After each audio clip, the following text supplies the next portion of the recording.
ಎಲ್ಲರಿಗೂ ನಮಸ್ಕಾರ. ವೇದಿಕೆಯ ಮೇಲೆ ಇರ್ತಕ್ಕಂತಹ ಗೌರವಾನ್ವಿತರೆ ಹಾಗೂ ವೇದಿಕೆಯ ಮುಂಭಾಗದಲ್ಲಿ ಇರ್ತಕ್ಕಂತಹ ತಮ್ಮೆಲ್ಲರಿಗೂ ಕನ್ನಡ ರಾಜ್ಯೋತ್ಸವದ ಶುಭಾಶಯಗಳನ್ನು ಹೇಳುತ್ತಾ, ನನ್ನ ಹೆಸರು ಭರತ್ ಕುಮಾರ್, 2ನೇ ವರ್ಷದ BA LLB ವಿದ್ಯಾರ್ಥಿ.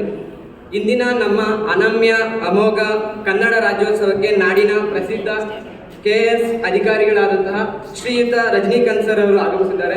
ಮತ್ತೊಮ್ಮೆ ನಾನು ಸರ್ ನಿಮಗೆ ಸ್ವಾಗತವನ್ನು ಕೊಡ್ತಿದ್ದೀನಿ. ಅವರ ಪರಿಚಯವನ್ನು ನಾನು ಇಂದು ಮಾಡಿಕೊಡುವುದು ನಿಜಕ್ಕೂ ನನ್ನ ಸೌಭಾಗ್ಯ ಎಂದು ಭಾವಿಸುತ್ತೇನೆ.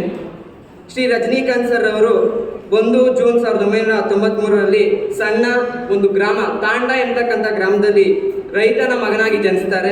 ಶ್ರೀಯುತರು ತಮ್ಮ ಪ್ರಾಥಮಿಕ ಮತ್ತು ಮಾಧ್ಯಮಿಕ ಶಿಕ್ಷಣವನ್ನು ಬಾಲ್ಕಿಯ ಶ್ರೀ ಚನ್ನಬಸವೇಶ್ವರ ಗುರುಕುಲ ಶಿಕ್ಷಣ ಕೇಂದ್ರದಲ್ಲಿ ಮುಗಿಸಿ ನಂತರ ಶಾಹೀನ್ PU ಕಾಲೇಜಿನಲ್ಲಿ ತಮ್ಮ ಕಾಲೇಜು ವಿದ್ಯಾಭ್ಯಾಸವನ್ನು ಮುಗಿಸಿ ನಂತರ ಇಂಜಿನಿಯರಿಂಗ್ ವಿದ್ಯಾಭ್ಯಾಸವನ್ನು RV ಕಾಲೇಜಿನಲ್ಲಿ ಮುಗಿಸ್ತಾರೆ. 2014ರಲ್ಲಿ ಇಂಜಿನಿಯರಿಂಗ್ ಮುಗಿಸಿ ನಂತರ 2014ರಲ್ಲೇ ಪ್ರಥಮ ಪ್ರಯತ್ನದಲ್ಲೇ KS ಅಧಿಕಾರಿಯಾಗಿ ನೇಮಕಗೊಳ್ಳುತ್ತಾರೆ.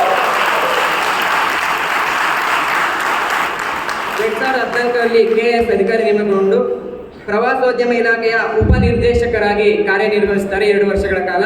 ನಂತರ 2017ರಲ್ಲಿ ಮತ್ತೊಮ್ಮೆ KS ಪರೀಕ್ಷೆಯನ್ನು ಉತ್ತೀರ್ಣರಾಗಿ ಉಪ ಕಮಿಷನರ್ ಆಗಿ ಕಾರ್ಯನಿರ್ವಹಿಸುತ್ತಾರೆ. ಪ್ರಸ್ತುತ ಸರ್ ಅವರು ಬೆಂಗಳೂರಿನ ದಕ್ಷಿಣ ವಿಭಾಗದಲ್ಲಿ ಉಪ ಕಮಿಷನರ್ ಆಗಿ ಕಾರ್ಯನಿರ್ವಹಿಸುತ್ತಿದ್ದಾರೆ. ಸರ್ ಅವರಿಗೆ 2020ರಲ್ಲಿ ತಮ್ಮ ನಿಷ್ಠಾವಂತ ಪ್ರಾಮಾಣಿಕ ಕೆಲಸವನ್ನು ಗುರುತಿಸಿ ಯುವ ಪ್ರಶಸ್ತಿಯನ್ನು ಕರ್ನಾಟಕ ಸರ್ಕಾರ ಕೊಟ್ಟಿರುವುದು ನಾವು ಗಮನಿಸಬಹುದು. ಇವರು ಕೇವಲ ಓದಿನಲ್ಲಿ ಮಾತ್ರವಲ್ಲದೆ ಆಟದಲ್ಲೂ ಸಹ ಇದ್ದು ವಾಲಿಬಾಲ್ ಆಟದಲ್ಲಿ ರಾಷ್ಟ್ರೀಯ ಹಂತದಲ್ಲಿ ತಮ್ಮ ಛಾಪನ್ನು ಮೂಡಿಸಿರುವುದನ್ನು ಕಾಣಬಹುದು. ಅದೇ ರೀತಿ ಕೇವಲ 10ನೇ ತರಗತಿಯಲ್ಲಿ ಇದ್ದಂತಹ ಸಂದರ್ಭದಲ್ಲಿ ವಿಜ್ಞಾನಕ್ಕೆ ಸಂಬಂಧಿಸಿದಂತಹ ರಸಪ್ರಶ್ನೆ ಕಾರ್ಯಕ್ರಮದಲ್ಲಿ ಭಾಗವಹಿಸಿ ರಾಷ್ಟ್ರೀಯ ಹಂತದಲ್ಲಿ 8ನೇ ಸ್ಥಾನವನ್ನು ಪಡೆದಿರುತ್ತಾರೆ. ಇಲ್ಲಿವರೆಗೂ ಸರ್ ಅವರು ಸುಮಾರು 10 ಜಿಲ್ಲೆಗಳಲ್ಲಿ ತಮ್ಮ ಕೆಲಸವನ್ನು ಪ್ರಾಮಾಣಿಕವಾಗಿ ನಿರ್ವಹಿಸಿರುತ್ತಾರೆ.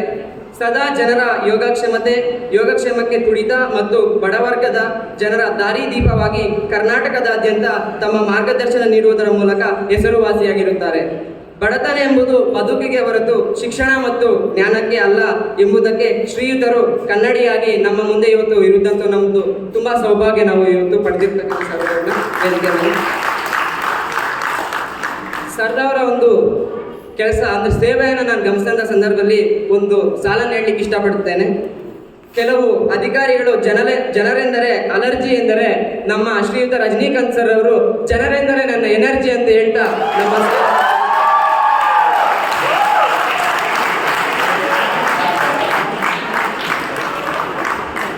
ಮತ್ತೊಂದು ಹೇಳ್ಬೇಕಂದ್ರೆ ಸರ್ ಅವರ ಸಂದರ್ಶನ ವೀಕ್ಷಿಸಿದ್ದಾಗ ಸರ್ ಅವರು ಪ್ರೌಢಶಾಲೆಯ ಒಂದು ವಿದ್ಯಾಭ್ಯಾಸವನ್ನು ಮಾಡಿದಂತಹ ಸಂದರ್ಭದಲ್ಲಿ ಸರ್ ಅವರ ಒಂದು ತಾಂಡ ಏನು ಗ್ರಾಮ ಇರ್ತದೆ, ಆ ಗ್ರಾಮದಲ್ಲಿ ಕೇವಲ 6-7 ಮನೆ ಇರ್ತದೆ. 6-7 ಮನೆ ಗೊತ್ತಾಗಿದ್ದವರು ಇಂದು 6 ಕೋಟಿ ಜನ ಇಚ್ಛೆ ಪಡ್ತಕ್ಕಂಥ KS ಅಧಿಕಾರಿಯಾಗಿ ನಮ್ಮ ಮುಂದೆ ಇರ್ತಕ್ಕಂಥ. ಅದೇ ರೀತಿಯಾಗಿ ಸರ್ ಅವರು ಪ್ರೌಢಶಾಲಾ ವಿದ್ಯಾಭ್ಯಾಸವನ್ನು ಮಾಡಿದಂಥ ಸಂದರ್ಭದಲ್ಲಿ ಸರ್ ಅವರು ತುಂಬ ಬಡತನದ ಒಂದು ಕುಟುಂಬದಿಂದ ಬಂದಂಥವರು. ತನ್ನ ಸ್ನೇಹ ಬಳಗದಲ್ಲಿ ಕೆಲವೊಬ್ಬ ಸ್ನೇಹಿತರು ವಿದ್ಯಾಭ್ಯಾಸದ ಕಡೆ ಗಮನ ಕೊಡದೆ ಸರ್ ಅವ್ರಿಗೂ ಸಹ ಕೆಲವೊಂದು ಹಣ ಸಂಪಾದನೆ ಮಾಡ್ತಕ್ಕಂಥ ಕೆಲಸಗಳಲ್ಲಿ ತೊಡಗು ಅಂತ ಹೇಳ್ತಾರೆ. ಅದೇ ರೀತಿ ಆ ಒಂದೆರಡು ಸಾಲುಗಳನ್ನು ಹೇಳ್ತಾರೆ ಸ್ನೇಹಿತರು. ಇಲ್ಲಿ ದುಡ್ಡಿದ್ದರೆ ದುನಿಯಾದಲ್ಲಿ ನಮ್ಮದೇ ಹವಾ ಮಗ ಅಂತಾರೆ, ದುಡ್ಡೇ ದೊಡ್ಡಪ್ಪ ಮಗ ಅಂತಾರೆ. ಸರ್ ಅವರು ತುಂಬ ಚತುರರು, ಜಾಣರು. ಸರ್ ಅವರು ಆ ಸಾಲನ್ನ ಏನು ಬದಲಾವಣೆ ಮಾಡ್ಲಿಕ್ಕವಲ್ಲ, ದುಡ್ಡೇ ದೊಡ್ಡಪ್ಪ ಮಗ, ವಿದ್ಯೆ ಅದ್ರಪ್ಪ ಮಗ ಅಂತ ಹೇಳ್ತಾ ಬಡತನದಲ್ಲಿ ಬೆಂದಂಥವರು ಇವತ್ತು ಬೆಂಚ್ ಕಾರ್ನಲ್ಲಿ ಓಡಾಡ್ತಿರೋದು ನಾವು ಕಾಣ್ಬೋದು. ಈ ಒಂದು ಪರಿಚಯ ಮಾಡ್ಕೊಳ್ಳೋಕೆ ನನಗೆ ಅವಕಾಶ ಕೊಟ್ಟಂತ ನಿಮ್ಮೆಲ್ಲರಿಗೂ ಹಾಗೂ ಗೌರವಾನ್ವಿತರು ಎಲ್ಲರಿಗೂ ಧನ್ಯವಾದಗಳನ್ನು ಅರ್ಪಿಸುತ್ತಾ ಈ ನನ್ನ ಒಂದು ಮಾತುಗಳನ್ನು ವಿರಾಮ ತೆಗೆದುಕೊಳ್ಳುತ್ತೇನೆ. ಜೈ ಕನ್ನಡ.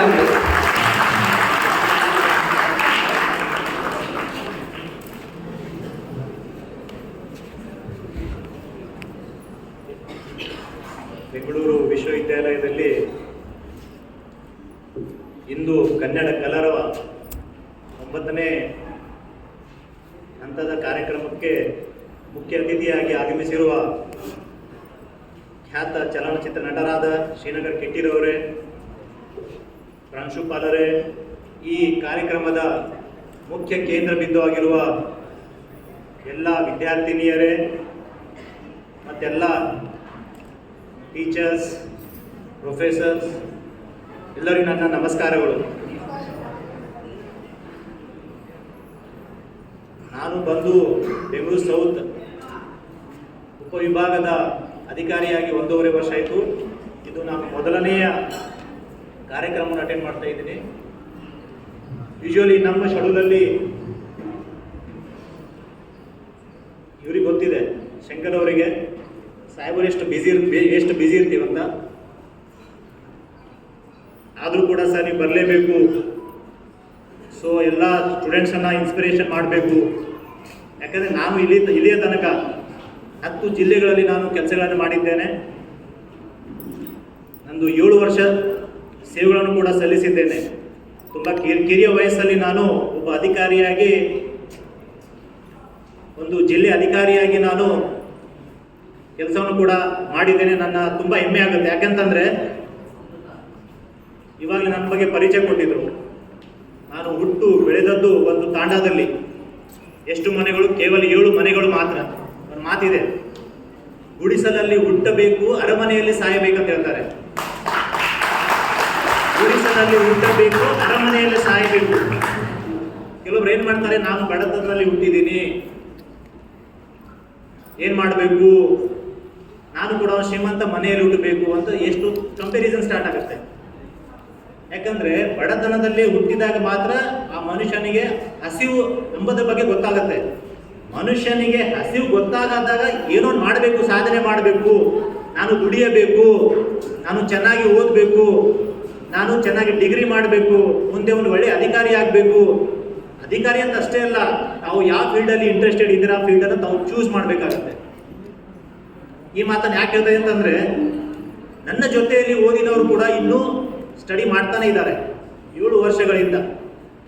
ಯಾಕಂದರೆ ಇದು competitive world, it is very competitive. India is the highest 2/3 population ಇರೋದು ಯಂಗ್ ಪಾಪ್ಯುಲೇಷನ್. ಯಾವುದೊಂದು ಸರ್ಕಾರದಲ್ಲಿ ಯಾವುದೇ ಒಂದು ಹುದ್ದೆಯನ್ನು ಕನ್ಫರ್ಮ್ ಮಾಡಿದರೆ, ನೋಟಿಫಿಕೇಶನ್ ಮಾಡಿದರೆ, ಒಂದು ಹುದ್ದೆಗೆ 1000 ಅಪ್ಲಿಕೇಶನ್ ಬರುತ್ತೆ. ಎಷ್ಟು ಹೇಳಿ? 1000. ಅಷ್ಟು ಕಾಂಪಿಟೇಷನ್ ಆಗಿದೆ. ಸೊ ಅಷ್ಟು ಕಾಂಪಿಟೇಷನ್ ಆಗಿದೆ ಅಂತ ಅಂದಾಗ ಅದರ ತಕ್ಕಂತೆ ನಾವು ಪ್ರಿಪ್ರೇಷನ್ ಕೂಡ ಆಗಬೇಕಾಗುತ್ತೆ, ಸ್ಟಡಿ ಮಾಡಬೇಕಾಗತ್ತೆ, ಪ್ಲ್ಯಾನ್ಸ್ ಇಟ್ಕೋಬೇಕಾಗತ್ತೆ. ಕೆಲವರು ಏನು ಮಾಡ್ತಾರೆ ಅಂತಂದರೆ, ಡಿಗ್ರಿ ಮುಗಿದ ಮೇಲೆ 1, 2, 3 ವರ್ಷ ಆರಾಮಾಗಿದ್ದು ಅವಾಗ ಅವ್ರು ಎಚ್ಚರ ಆಗುತ್ತೆ, ಓ ನಾನು 3 ವರ್ಷ ವೇಸ್ಟ್ ಮಾಡಿಬಿಟ್ಟೆ, ನಾನು ಇವಾಗ ಏನಾದರೂ ಮಾಡಬೇಕು, ನಾನು ಇವಾಗ ಓದಬೇಕು ಅಂತ. ಕಾಲ ಆಲ್ರೆಡಿ ಕಳೆದೋಗಿರುತ್ತದೆ. ಯಾಕೆ ಹೇಳ್ತೇನೆ ಅಂತಂದರೆ, ನಾನು ಇಷ್ಟು ಬೇಗ ಕಡಿಮೆ ವಯಸ್ಸಲ್ಲಿ KS ಎಕ್ಸಾಮ್ ಕ್ಲಿಯರ್ ಮಾಡಲಿಕ್ಕೆ ಅನುಕೂಲ ಆಗಿರೋದು ಏನಂತಂದರೆ, 2014 ನಾನು ಡಿಗ್ರಿ ಮುಗೀತು ಇಂಜಿನಿಯರಿಂಗ್. ನಾನು ಸೆಕೆಂಡ್ ಇಯರ್ ಇದ್ದಾಗಲಿಂದ ಪ್ರಿಪ್ರೇಷನ್ ಸ್ಟಾರ್ಟ್ ಮಾಡಿದ್ದೆ. ನಾನು KS IAS ಅಧಿಕಾರಿಗಳನ್ನು ಮೀಟ್ ಮಾಡ್ತಿದ್ದೆ. ನನಗೆ ಅವರನ್ನು ಮೋಟಿವೇಶನ್ಸ್ ಆಗಿ, ಪ್ರವೀಣ್ ಚನ್ನವ್ರು ಕೂಡ ನನಗೆ ಒನ್ ಆಫ್ ದ ಮೋಟಿವೇಶನ್. ಅವರು ಕೂಡ ವಿಡಿಯೋಗಳನ್ನು ನಾನು ನೋಡ್ತಿದ್ದೆ. ಯಾಕಂದರೆ ನಮ್ಗೆ ಏನಾಗುತ್ತಂದರೆ, ಸಿಕ್ಕಾಪಟ್ಟೆ ಮನೆಯಲ್ಲಿ ಬಡತನ ಇದ್ದಾಗ ಟೆನ್ಷನ್ ಇದ್ದೇ ಇರುತ್ತೆ. ಏನಪ್ಪ ನಾವು ಸಣ್ಣ ಪುಟ್ಟ ಮಾಡ್ಕೊಂಡು ಇದ್ಬಿಡೋಣ, ಎಲ್ಲ ಫ್ಯಾಮಿಲಿ ನೋಡಬೇಕಾಗತ್ತೆ ಆ ರೀತಿ. ಅವಾಗ ನಮ್ಗೆ ಏನಾದರೂ ಮೋಟಿವೇಶನಲ್ ಸ್ಪೀಚ್ ಕೇಳಿದಾಗ ನಮಗೆ ಮೋಟಿವೇಟ್ ಆಗ್ತೀವಿ. ನಾನು ಕೂಡ ಏನು ಸಾಧನೆ ಮಾಡಬಲ್ಲೆ, ನಾನು ಯಾಕೆ ಮಾಡಬಾರ್ದು. ಇದು ಸ್ವಲ್ಪ ಸಮಯ ತನಕ ಮಾತ್ರ ಇರುತ್ತೆ ಬಡತನ, ಮಾಡೋಣ. ಸೊ ಯಾಕಂದರೆ ಬೇರೆ ನಮಗೆ ಹಾದಿನೇ ಇಲ್ಲ. ಏನಂತಾರ, ನಾಲೆಜ್ ಇಸ್ ಅ ಪವರ್ ಅಂತ ಹೇಳ್ತಾರಲ್ಲ. ಯಾಕಂದರೆ ನಾವು ಜಗತ್ತನ್ನು ಯಾರು ಆಳ್ವಿಕೆ ಮಾಡ್ತಾ ಇದ್ರು ಗೊತ್ತಾ? ನಾಲೆಜಿಬಲ್ ಪೀಪಲ್, ಬೇರೆ ಯಾರೂ ಅಲ್ಲ. ಅಷ್ಟು ಜ್ಞಾನವಂತರಿಗೆ, ಅಷ್ಟು ಬುದ್ಧಿವಂತರಿಗೆ ಕೂಡ ಬೆಲೆ ಇದೆ. ಸೊ ನಾವು ಕೂಡ ಚೆನ್ನಾಗಿ ಓದಬೇಕು ಅಂತ ನಾನು ಹೇಳ್ತೀನಿ. ಯಾಕಂತಂದರೆ ನಾನು 1st ಇಂದ 5th ಸ್ಟ್ಯಾಂಡರ್ಡ್ ಓದಿರೋದು ನಾನು ಗೌರ್ಮೆಂಟ್ ಸ್ಕೂಲಲ್ಲೇ. ನಾನು ಮನೆಯಿಂದ ಅವಾಗ ಬಸ್ಸಸ್ ಕೂಡ ಇರಲಿಲ್ಲ, ನೋಡ್ಕೊಂಡು ಹೋಗ್ತಿದ್ವಿ. ಬಸ್ಸಸ್ ಕೂಡ ಇರ್ತಿಲ್ಲ, ಕೆಲವು ಬೇಸಿಕ್ ಫೆಸಿಲಿಟೀಸ್ ಕೂಡ ಇರ್ತಿರ್ಲಿಲ್ಲ. ಇವಾಗೆಲ್ಲ ಯಾಕಂದರೆ ನಾನು ಹೇಳ್ತಾ ಇರೋದು ಸ್ಟೋರೀಸ್ ಯಾವಾಗಿಂದ 2005-06, ಆಲ್ಮೋಸ್ಟ್ 18-19 ಇಯರ್ಸ್ ಬ್ಯಾಕ್. ಕೆಲವೊಂದು ಕಡೆ ಕುಡಿಯೋ ನೀರಿನ ಕೂಡ ವ್ಯವಸ್ಥೆ ಇರ್ತಿರ್ಲಿಲ್ಲ. ಅವಾಗ ಪರಿಸ್ಥಿತಿ ಆ ರೀತಿ ಇತ್ತು. ಆದರೂ ಕೂಡ ನಾವು ಯಾವುದಕ್ಕೂ ತಲೆನೇ ಕೆಡಿಸ್ಕೊಂಡಿದ್ದೇವೆ. ನಮ್ದು ಏನಿದೆ ಟಾರ್ಗೆಟು, ಚೆನ್ನಾಗಿ ಓದಬೇಕು. ಸೊ ಸಮಾಜದಲ್ಲಿ ನಮ್ಮಿನೇನ ಅಷ್ಟು ಬದಲಾವಣೆ ತರಬೇಕು, ನನ್ನ ಫ್ಯಾಮಿಲಿ ನೋಡ್ಕೋಬೇಕು.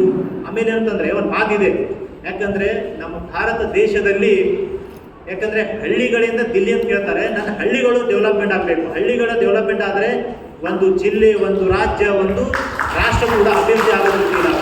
ಯಾಕಂದರೆ ಪ್ರತಿಯೊಬ್ಬರ ಮನೆಯಲ್ಲೂ ಕೂಡ ಹುಡುಗರು ಒಂದು ಉದ್ಯೋಗದಲ್ಲಿರಬೇಕು. ಯಾವುದೇ ಉದ್ಯೋಗ ಆಗಲಿ, ಸರ್ಕಾರಿ ಉದ್ಯೋಗದಲ್ಲಿರಬೇಕು, ಖಾಸಗಿ ಉದ್ಯೋಗದಲ್ಲಿರಬೇಕು. ಯಾಕಂತಂದರೆ ಒಂದು ಕುಟುಂಬದ ಸಾಮಾಜಿಕ ಪರಿಸ್ಥಿತಿ ಆಗಿರಲಿ, ಆರ್ಥಿಕ ಆಗಿರಲಿ, ಶೈಕ್ಷಣಿಕವಾಗಿ ಮುಂದುವರಿಬೇಕಂದ್ರೆ ಶಿಕ್ಷಣಕ್ಕೆ ಅಷ್ಟು ಇಂಪಾರ್ಟೆನ್ಸ್ ಕೊಡಬೇಕಾಗತ್ತೆ. ತಾವು ಓದಬೇಕಾಗತ್ತೆ, ಓದಲೇಬೇಕು, ಬೇರೆ ಹಾದಿನೇ ಇಲ್ಲ. ತಾವು ಲೆಟ್ರನ್ ಯಾವುದೇನು ಕೂಡ ಫೀಲ್ಡನ್ನು ಚೂಸ್ ಮಾಡಿ ತೊಂದರೆ ಇಲ್ಲ.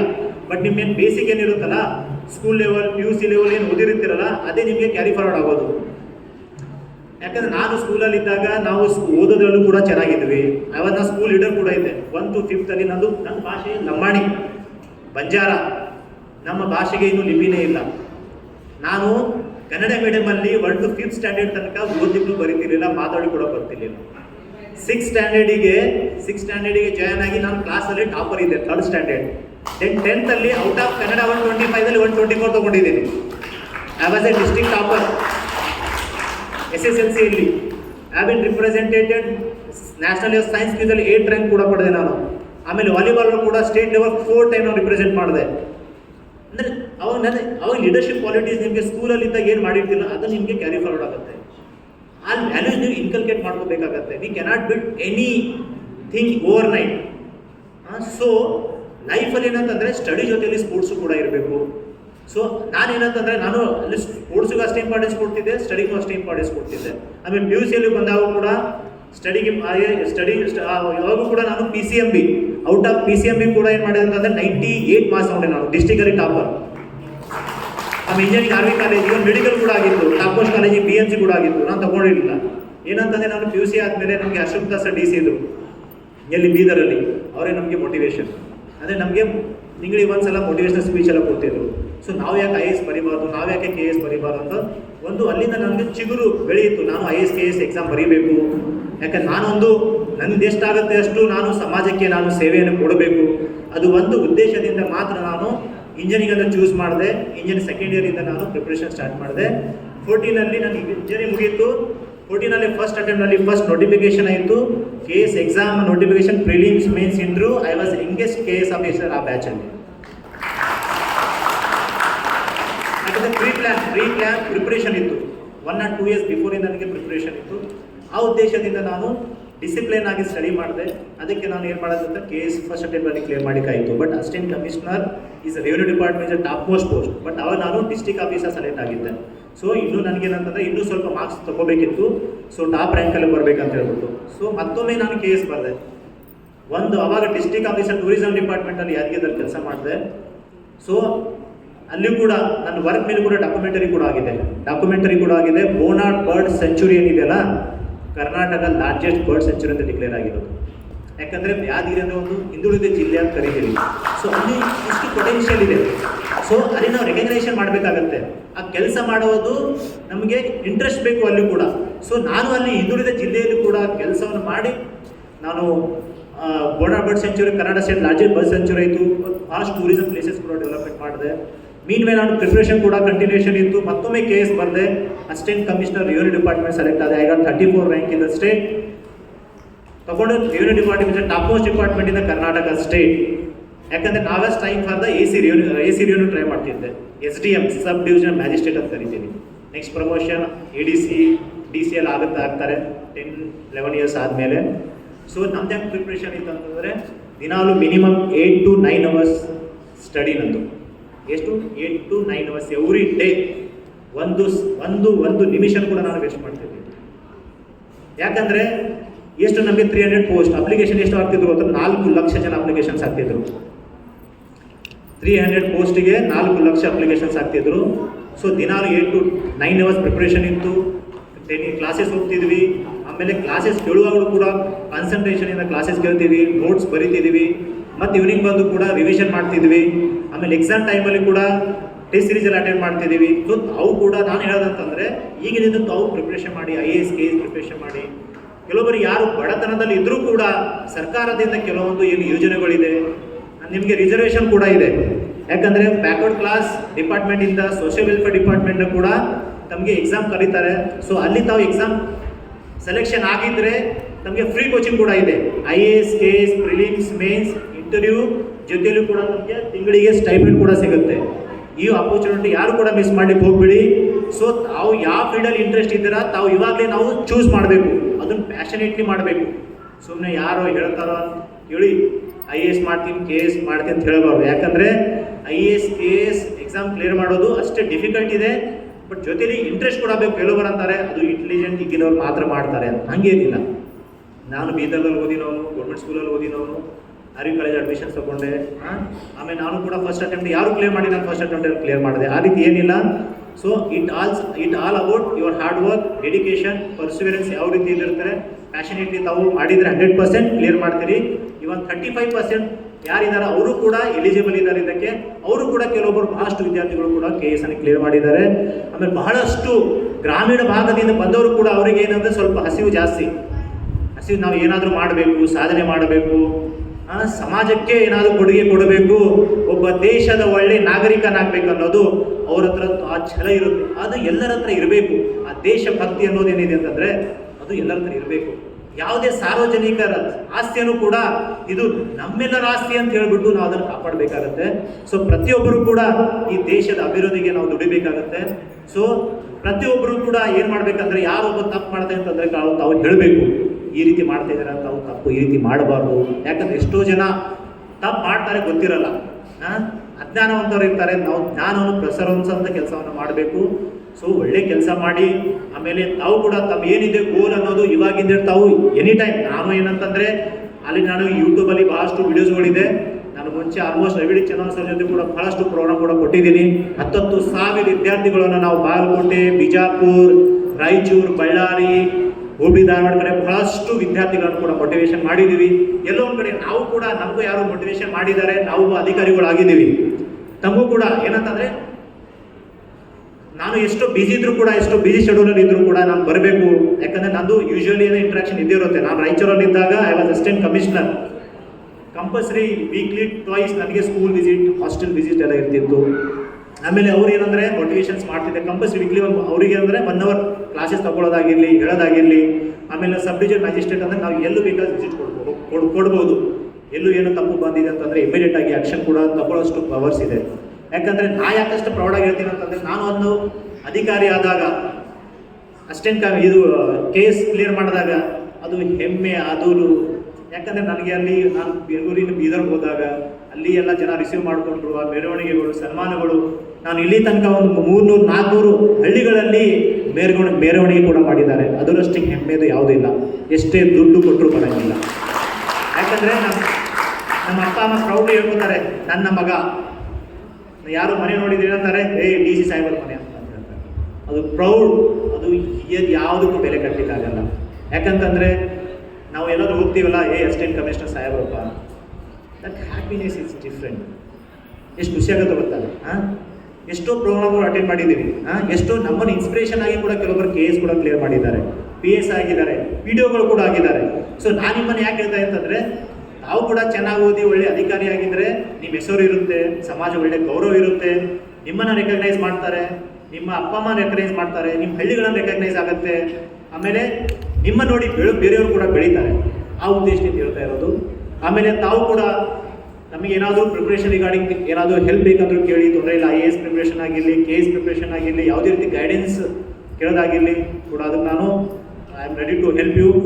ಸೊ ಎಲ್ಲರೂ ಚೆನ್ನಾಗಿ ಓದಿ and all the best. And ಇಲ್ಲಿ ಕಲಿಸಿದ್ದಕ್ಕೆ ನಾನೊಂದು 2 ಮಾತನಾಡಲಿಕ್ಕೆ ಅವಕಾಶ ಕೊಟ್ಟಿದ್ದಕ್ಕೆ ನಾನು ತುಂಬ ಧನ್ಯವಾದಗಳು ಹೇಳುತ್ತೇನೆ. ಜೈ ಹಿಂದ್.